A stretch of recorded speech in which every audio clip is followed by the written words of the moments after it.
如果华尔兹，我们会移动、转动、摆荡、倾斜，对不对？这是顺序，是必须的顺序，不可能反过来的。这是华尔兹。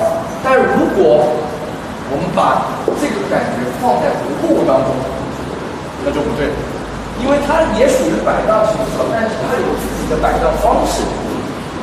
所以说我们在跳弧步舞的时候，我首先把答案告诉大家，我先不问，我也不考大家，我先把答案告诉你们。等一会儿在跳的时候，我看有没有同学能真正的把这个感觉跳出来。弧步舞，记住，第一位一定是移动，移动，然后可以产生少量的转动，可以产生少量的转动。如果华尔兹，接下来什么顺序？摆荡，最后呢，倾斜 ，OK， 很好。但是弧步这两个顺序对调。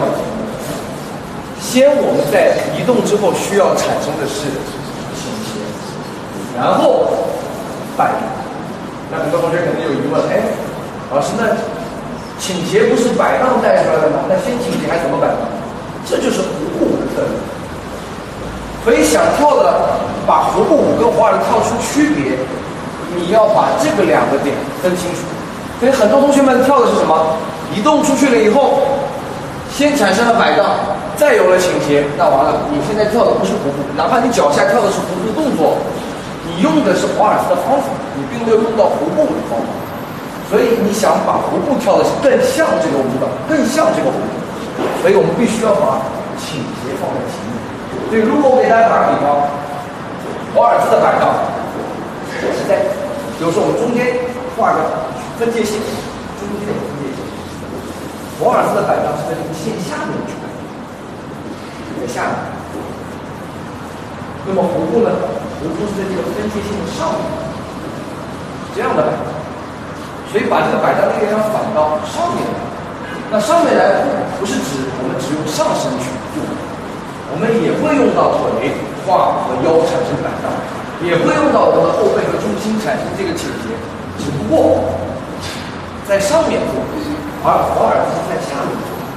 下面的力量是从某一个地方到低点，从低点往上面去，从低点往上，从低点往上。那么弧步是从高点先上高点，慢慢的开始往下，所以高点开始往下，高点开始往下，高点开始往下，这是弧步它本身的一个特点。所以等一会儿学动作的时候，我希望大家要注意去区分这个特别的地方。切记，如果这种，我今天一上课先把这个告诉大家。如果你抓不准这个感觉，这个弧步很难跳的。弧步我个人认为是舞之舞当中比较难的一种舞蹈，需要很强大的脚踝、膝盖、腿的能量。脚踝、膝盖、腿，你要能控制住你的重心，控制住你的脚在地板上去摩擦、去移动。第二是很难抓住那个摆荡和倾斜准确的时机，这是弧步很困难的地方。但弧步升只能升2/3，降可以降到主，降当然可以，下降都一样。华尔兹跟弧步下降都一样，唯一不同的是升高。那么升高的不一样，也就伴随着摆荡的能量不一样。当然说摆荡它还是那个摆荡，只是摆荡的方式会有一点点区别。那首先我们来说摆荡，在华尔兹当中，我们上午说了摆荡，我们会从下半身开始，从你的膝盖，从你的大腿，从你的胯围，对不对？那么在弧步舞当中也是这样，但是我们的华尔兹，比如说我们用刚才的第一个动作 natural turn， 比如说 3 and 1移动以后，我是不是应该先把我的腿、膝盖、胯送上去 ，2 产生摆荡，到达高位。那么弧步舞其实最具有代表性的步伐跟向右转不一样，就是什么？羽毛步，大家会不会跳？羽毛步，弧步舞最标志性的动作就是羽毛步，对吧？一提到弧步舞，肯定想羽毛步、三十步这些动作，对不对？那么如果在弧步舞当中去产生摆荡，一定是跟华尔兹的力量是相反的，你才能把弧步跳得更好。也就是说，在你准备摆荡下半身之前，你先要做出上半身的倾斜，是反向的。刚才我们说华尔兹是不是？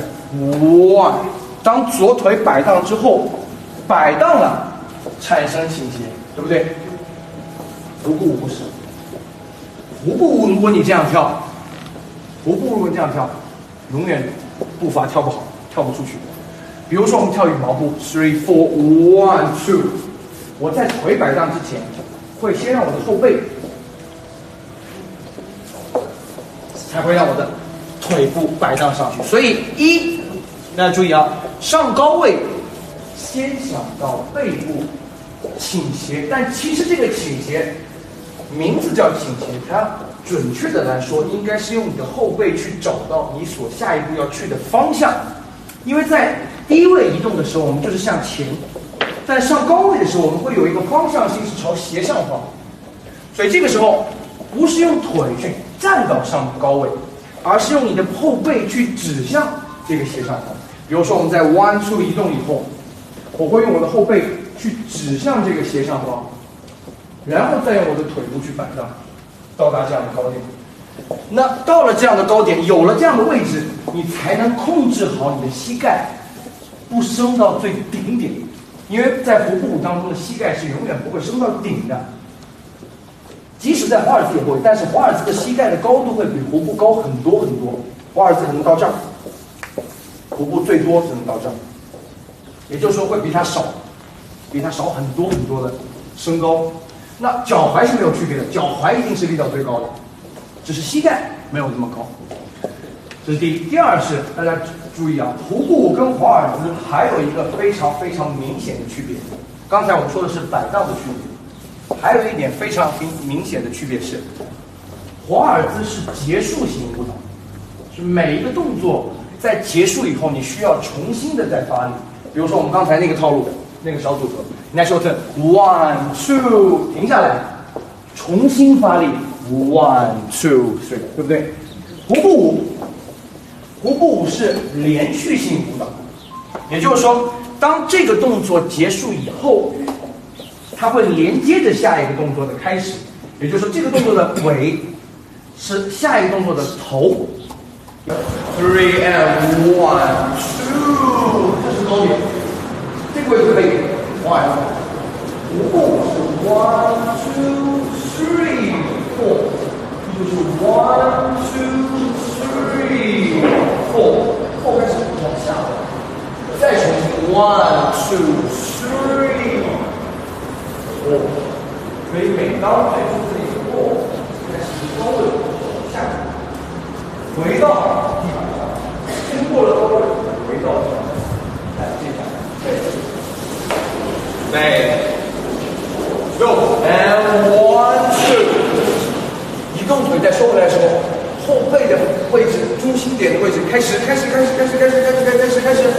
摆荡的力量到高点，然后已经要下来了，yes， 不要让我看到你再继续，你的上半身，大家记住，你的后背刚才不是产生了倾斜吗？产生这个倾斜可以下来，但你的重心、脚踝、膝盖要慢慢下来。你的后背在产生这个倾斜，可以不下来，这个位置可以保持，这里可以保持，但重心和膝盖下来。所以你的上半身不要因为脚下来而一起下来。3 4， 上半身没有影响，上半身依然保持刚才那个形象，因为你的高低位不是靠上半身，靠膝盖。所以当脚踝和膝盖到达了高点，马上控制的就下来，脚踝和膝盖顶住，然后突然再控制下来，起落，来准备，再来一次，准备 and 1 2， 后背，你的中心点后背摆荡到和后背同样的方向，然后脚踝和膝盖，后面的脚踝不动，前面的脚尖，前面脚尖开始摩擦地板，脚掌全脚摩擦地板到低位，很好。你现在已经在低位了，你不需要再下降，你已经在低位了，大家记住，你不需要再下降，再下降你往上蹲了，你只需要把膝盖和重心往前滚动，你自然就会走下一步。One, two, yes， 很好。所以腹部跳起来应该是非常连贯的时候，中间不可以有明显的短点的位置。刚才我们不是从高位慢慢走到低位，那这个时候你已经在低位了，你就不需要再额外的下降贴近中的。在华尔兹需要，华尔兹你需要蹲出膝盖，把重心放下来，通过放下来的重心去推动你的自己运动。不，你从高点已经开始下来了，在 three， 你已经开始下来了，已经提前预先下来了，接下来你不需要再下降了。接下来怎么办？